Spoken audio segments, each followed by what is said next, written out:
This video was recommended to me by members of this Cloud Gaming X channel. So happy Cloud Gamer, randomish. I thank you and appreciate you guys recommending that I should watch this video. So you guys can see, oh boy, it's at it again. This guy from Review Tech USA made another video titled Google Stadia games confirmed to be full price? Question mark. What a joke. So I haven't watched this yet, so I thought like I should just wait to do a fresh response video to this dude. So you guys are gonna be seeing me watch this for the first time. I don't know what this guy is thinking. I don't know what his deal is, but again, this is one of those guys that I personally feel gets something out of just making fun of Google Stadia. His last video did extremely well. As you can see, he posted this today. He already has 53,000 views. I believe when he talks negative about Google Stadia, it gives him a lot of views. So look at that, 3.5 thousand like. Only I'm one of those dudes. I haven't watched this yet, but I really put a thumbs down for this dude. Alright, let's go. Without further ado, let's listen to this madness. So Google Stadia games are going to be full price. No discount because you're only streaming them and paying a subscription fee. But according to Phil Harrison of Google Stadia, why would they be any less than full price? You're getting more value for something that you don't own, and if Stadia goes under, you won't get your money back. Let's get into it. Skip it up and that up. So if you remember earlier, dude just started it's like he's still making his argument from that last video. This is part 2, but watch my part 1. You know what I'm talking about. Still making the argument that Google should not be charging full price for Stadia. That's what it looks like this video is getting into. So let's keep watching. this month, I discussed Google Stadia when they announced pricing. If you want the Stadia Pro service, it's going to be $10 a month. And you would think, like other streaming services, all the games on the service would be included in the price you're paying monthly. But no, they're not. You have to pay extra for the games. And back in early June, we thought that was a terrible idea. Also, who is we thought it was a terrible idea? You thought it was a terrible idea. And based on the comments and the feedback of my last video, people thought you were crazy to think that Google should not be charging. Everything should be for free as long as you're paying the monthly service. That's just ludicrous and ridiculous. But don't say we, say you. signing up for Stadia Pro, which is $10 a month, gives you access to, if you have the internet speed, 4K 60 FPS gaming. And I thought paying anything extra to buy games on Stadia, which you're not really buying anything, the company Google's just allowing you to stream that game, was ridiculous. Oh my gosh. I can't with this guy. What do you mean you're not technically buying games? You are buying the game. Yes, Google's allowing you to pay $10.99 for a monthly service to stream the game, but you are buying the game. I don't get it. What do you mean you're not buying the game? Holy smokes. Ridiculous. Well, Phil Harrison, who is now the head of Stadia, confirmed that games are going to be full price for Stadia, and he thinks, why would they be any less? You're actually getting more value.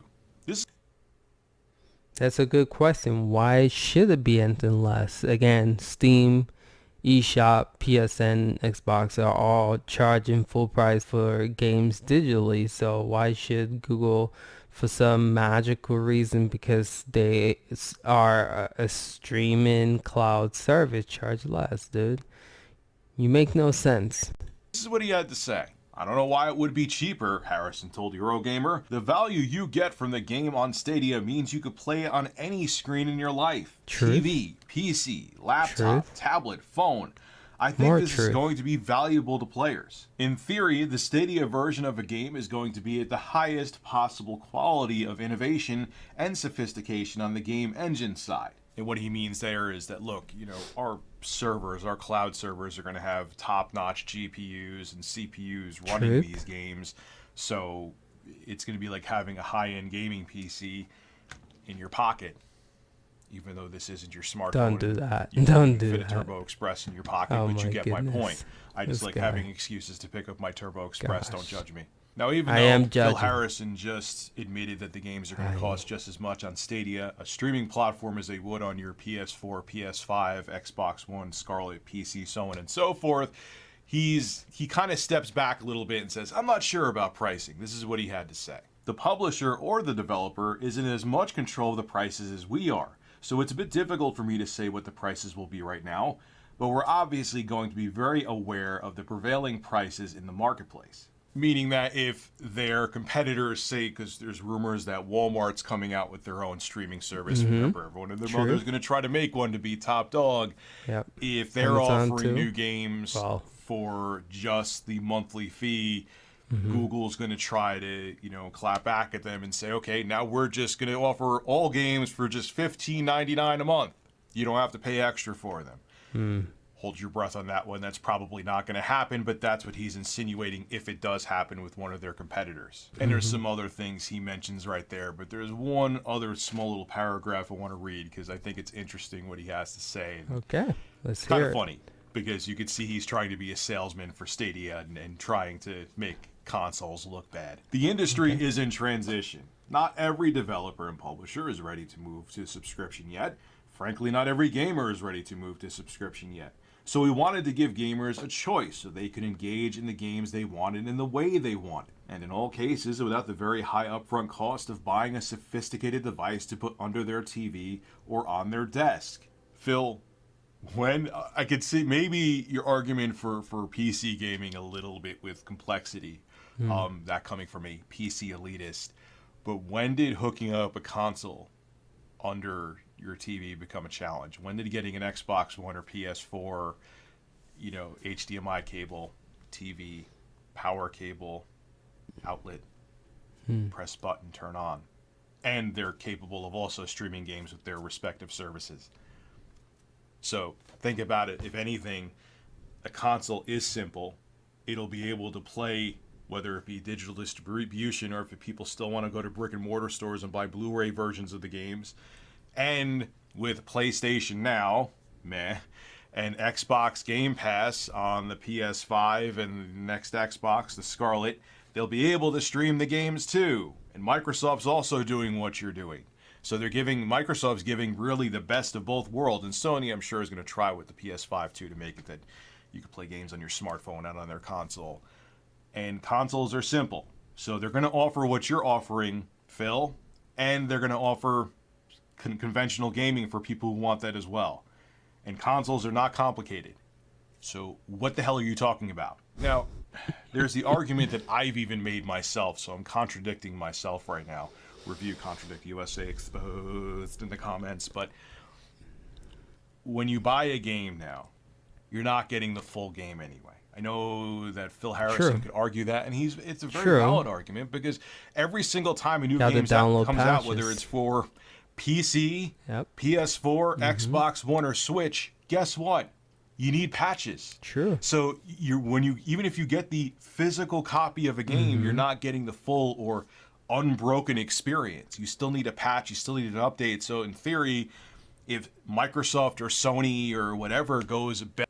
So I guess I didn't comment on. I was just thinking about this as he still was talking. So let me just comment back on his previous statement about just how Microsoft and Sony are going to be, offering both. He's saying that I guess his gripe with Stadia is the fact that like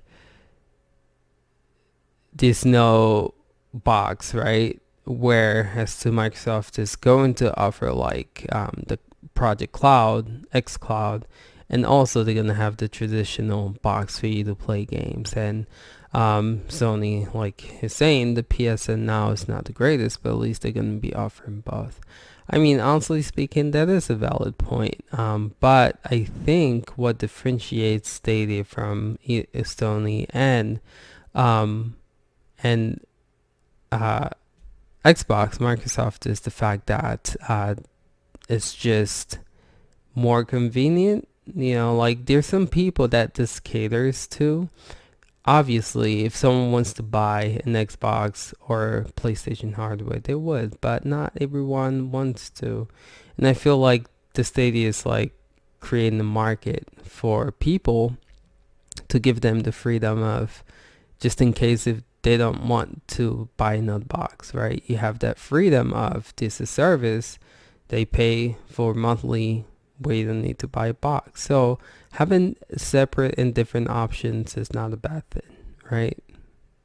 But if you are a collector, I believe that's the key word for this guy. I think he likes his stuff physical and he likes to collect.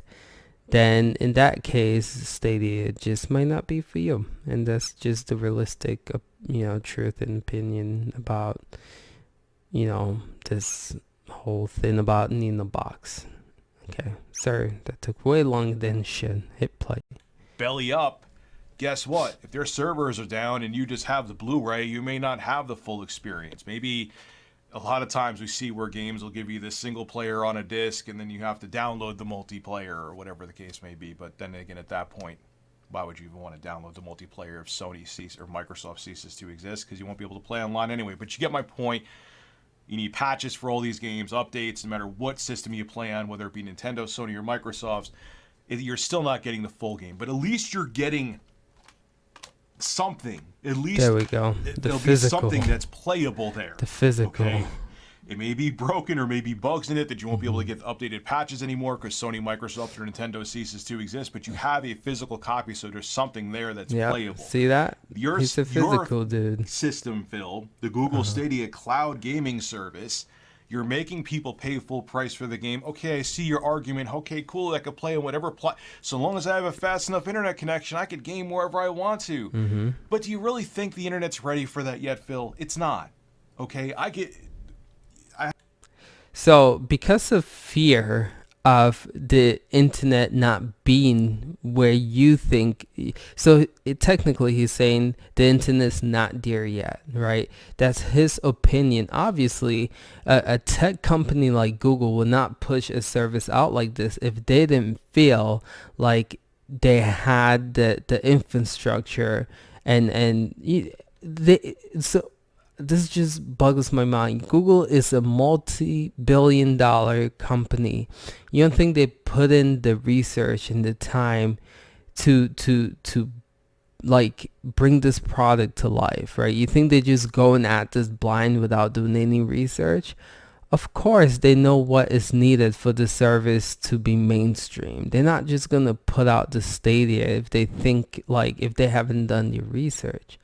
So, dude, yes, Google is going to go forward with this because number one, I'm sure they've done the research. Number two, somebody needs to be that light, that beacon to start something like this. So pretty much you just want Google and other companies not to do anything because you assume that the speed and the internet's not there yet. So out of fear, you just want them to just not do anything. Like Google is taking the initiative here to do something. And I think we should honor that and respect that. Somebody needs to test something like this out. And I'm glad a company as big as Google is willing to take that chance. Anyway, let's keep moving. I have 4G LTE on my phone. There are some places I could get 60 megabits per second up and down, or 50 megabits per second up and down. Sometimes even more. I've gotten like 100 megabits up per second up and down if I'm really like close to a tower and have good reception. But that's few and far between. The world of 5G being everywhere yet doesn't happen. So that value you're talking about is value coming in the future. Maybe way down the line. Yeah, I know 5G is going to be available years down the road, and everything's going to be the Internet of Things, but we're not there yet. So So you just want them to chill and wait for us to get there? And bro, business is a gamble, right? So what happens if Google waits 2 or 3 years, if that's what it takes for, first of all, it's not even guaranteed that in 2 or 3 years our internet will be where it needs to be. But by waiting that long, competition, Amazon will have this stuff ready. Only God knows how advanced Microsoft Project X cloud game streaming would be. Like, Google is trying to get out as soon as possible to be one of the first people to do this, to get companies excited, to get third parties excited. They are leading the way in the business. You have to take risk, and if you don't take risk, sometimes there is no reward. And so you're sitting here saying that because you think the internet is not where it should be, Google should just sit out and wait for the internet to be where it should be. Bro, in business, again, it's all about taking risk. And if you don't take risk, sometimes you might miss the reward. So you might fail in business again if you're not willing to take risk. so your service, maybe possibly for years to come, doesn't offer that value. And if Stadia doesn't work out for Google, they're going to shutter it. And what happens to all those games that people bought for $60 at full price? You going to refund them? No, you're not going to refund anybody. It's just going to be money they lost, and they're not going to have the games they purchased which all it does is allow them to stream them. Now, you could argue the same thing for digital distribution, but you have the ones and zeros on your computer. So you actually have the data on your computer. That can't be stripped away from it. You could back it up. You could do whatever you need to do. With cloud, there's no data on your computer. It's from someone else's server far away being streamed to your house. So if you bought a game that way and that company shuts down their services, you can't play that game anymore. Valid point. Valid point. But again, this is business. Kind of like when Steam was kicking off. If Steam ever was to shut down, or if Sony decides to shut down, guess what, dude? You lose all of that, bro. Like, you lose everything you've paid for. That's just the risk of business. And it's not fair to say Sony and Steam can do something like that by opening a digital store and say Google can't, because their service is in the cloud, bro. Like, it's not valid. It's not a fair assumption to make either. It's the risk of business. I got my undergrad in business, so it's when I'm speaking about business, I'm not a pro, but I'm just letting you know, like, this is a startup, not startup. This is an investment, right? This is a new business, a new venue that Google is taking. So there's gonna be, like, fear. There's gonna be there's a possibility that this might fail, but that's the stage of business. You have to go out there and you have to test the market. If it doesn't fail, if it doesn't succeed, then you scrap what you have and you try to try it again and see what works and what doesn't work. But this again, risk in business, and Google's willing to take that risk. And I believe one of the reasons why they're willing to take this risk is because they've done the research and they've hired people with experience to know that something like this is going to be successful. So again, this might not be for you, my dude. This might not be for you. If you're a collector, like you've stated with physical, and this might not be for you, but don't sit here. You have about 800,000 people. Don't sit here and tell them that this might not be for them, because they're not all like you. People might be excited for something like this. And if you read the forums, if you go and Reddit, there's a lot of people following Stadia that are excited for stuff like this. So don't bring your fear in making other people not get the service. That's your personal belief, bro. Like, you're afraid that this might not be successful and people might lose their money. But there's some people who are excited for service like this, and you should not, just be that firm with your opinion that this is not going to be for everyone. It's not going to be for you, but I'm sure it's going to benefit some people. Okay. The game you purchased with your hard-earned money. That's why people are angry these games cost full price. None of these, this is a new fledgling industry, and there's going to be services that fall on the business sword. And if Stadia is one of them and people bought a bunch of games for $60, they're going to be very angry. This is what needs to be figured out with cloud gaming before it comes mainstream. And no one really knows what to do yet, because people are not going to be comfortable spending a bunch of money if they don't know if their games will always be there. This is Rich of Review Tech USA signing out. Have a good one. Oh my gosh. So let me rewind that. This hits it right in the head. Let me rewind that real quick. The game you purchased with your hard-earned money. That's why people are angry these games cost full price. None of these, this is a new fledgling industry. It's a new industry. Like I said, with business, it's a new industry, right? There's a risk that this might fail, but what happens if it's successful? And again, a big company like Google is not going to invest a lot of money and try to put this out there if they didn't think that they've done the research and if they didn't think it would be successful. So again, new business for them. It's risky, but you have to take risk in business, bro. And there's going to be services that fall on the business sword. True. And if Stadia is one of them and people bought a bunch of games for $60, they're going to be very angry. This is what needs to be figured out with cloud gaming before it comes mainstream. Okay. I'll tell you this. I hope this guy never makes another video in Stadia. What I suggest you do, if you ever watch this video, do not get Stadia. But don't tell your 800,000 people, subscribers, not to get Stadia, right? If they're interested in something like this, let them experience it. Personally, this service is just not for you, right? Don't get Stadia. Now, when Stadia starts to become a hot item, I want you to eat your words. I want you to make another video, and I want you to state, I was wrong. This actually works. Google, this was a new venture for Google, but they took the risk, and the risk paid off. Okay?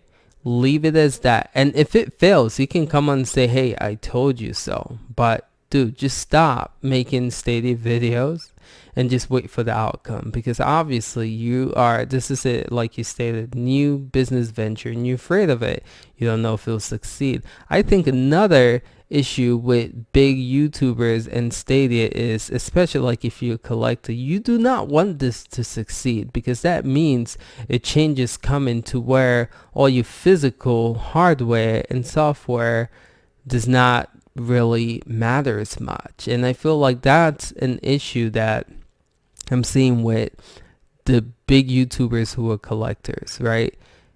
That is going to do something to your collection. It's going to make it irrelevant. And like with technology, that's what happens. I mean, people used to collect DVDs. I myself used to do it, collect Blu-rays, but now that's kind of obsolete because things have moved digitally.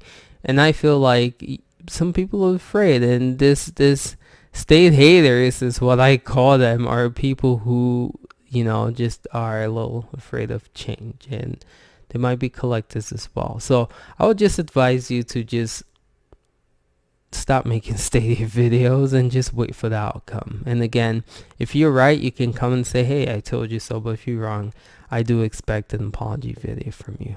Signing off. Peace out, y'all.